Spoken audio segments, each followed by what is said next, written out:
और होने वाले सांसद बड़े भाई इज्जतमाब अफजाल अंसारी साहब, मंच पे बैठे इंडिया गठबंधन के सभी नेता पदाधिकारीगण, बुजुर्गों, माता बहनों और मेरे नौजवान साथियों, मैं तो सिर्फ हाजिरी लगाने आया हूं अपने, क्योंकि गाजीपुर का चुनाव जो है वो इस चुनाव पर पूरे देश की निगाह। ये चुनाव लोकसभा का चुनाव, जैसा कि पूर्व विधायक जी ने बताया कि 1952 से चुनाव तो होते हैं, हर बार वोट देते हैं आप, लेकिन ये अलग चुनाव होगा। ये चुनाव इस देश का लोकतंत्र बचाने वाला चुनाव, ये चुनाव तय करेगा कि इस देश में बाबा साहब का संविधान बचेगा या नहीं, ये देश संविधान के तहत चलेगा कि नहीं। ये चुनाव तय करेगा, हमारे मुस्तकबिल को तय करने वाला चुनाव है, इस देश के नौजवानों के, किसानों के भविष्य को तय करने वाला चुनाव। मुझे मालूम है कि आप जितने लोग यहाँ इकट्ठा हैं, मैं तो उत्तर प्रदेश के पश्चिम के कोने से आया हूँ। मेरा चुनाव 26 तारीख को हो गया था सेक्रेटरी। हमने भी नहीं सोचा था जब हम चुनाव लड़ने उतरे थे कि क्या वाकई जनता इस बार इतनी तादाद में आशीर्वाद देने जा रही है। जब चुनाव हम लड़ने उतरे पहले फेज में, और जब ये भाजपा वाले नारा देते थे कि अब की बार 400 पार, अब की बार 400 पार, तो हम कहते थे नहीं, अब की बार भाजपा दक्षिण में 7 और उत्तर में हाथ। लेकिन जैसे जैसे मैं अपना चुनाव खत्म करके यहाँ इस तरफ आया, मैं लेकर के बाराबंकी, लखनऊ से लेकर के अमेठी, रायबरेली, सुल्तानपुर, इलाहाबाद, जौनपुर, आजमगढ़ होता हुआ आज मैं गाजीपुर पहुंचा हूँ। तो मुझे यहाँ आने के बाद आज अपने उस नारे में, भाजपा के जवाब में जो नारा हमने दिया था, उसमें थोड़ा सा अमेंडमेंट करना पड़ रहा है, तब्दील करना पड़ रहा है।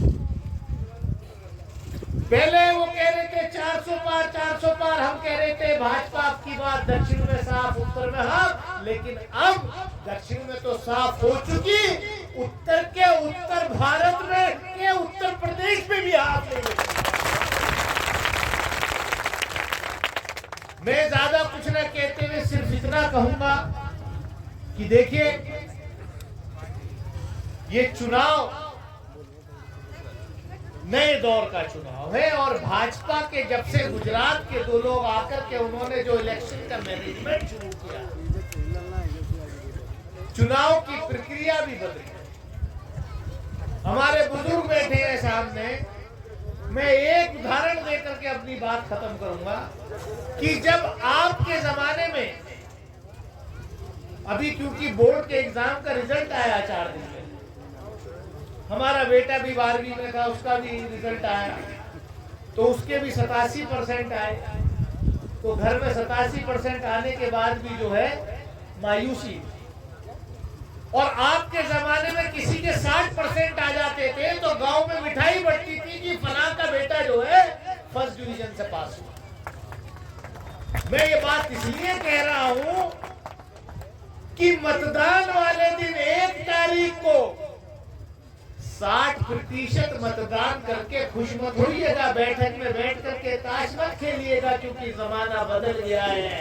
अब 60% में फर्स्ट डिवीजन नहीं आती, अब 90% के बाद भी संघर्ष करना पड़ता है कि किसी अच्छे कॉलेज, यूनिवर्सिटी में एडमिशन मिलेगा नहीं मिलेगा।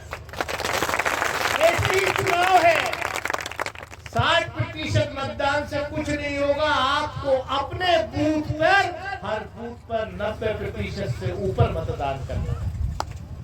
मैं ज्यादा वक्त न लेते हुए मैं अपनी बात को यही खत्म करते हुए इस उम्मीद के साथ कि आने वाली 1 तारीख को अफजाल भाई को आप पिछले सारे रिकॉर्ड तोड़ते हुए इस बार जिताने का काम करेंगे। और जो भाजपा वाले जो एक फर्जी नैरेटिव बनाते हैं ना, ये हमेशा ऐसे करते हैं।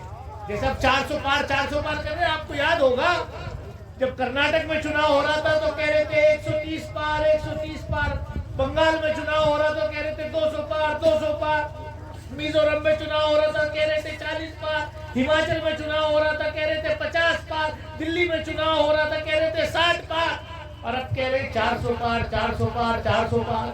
लेकिन जनता कह रही है 400 पार नहीं, जनता कह रही है तड़ी पार।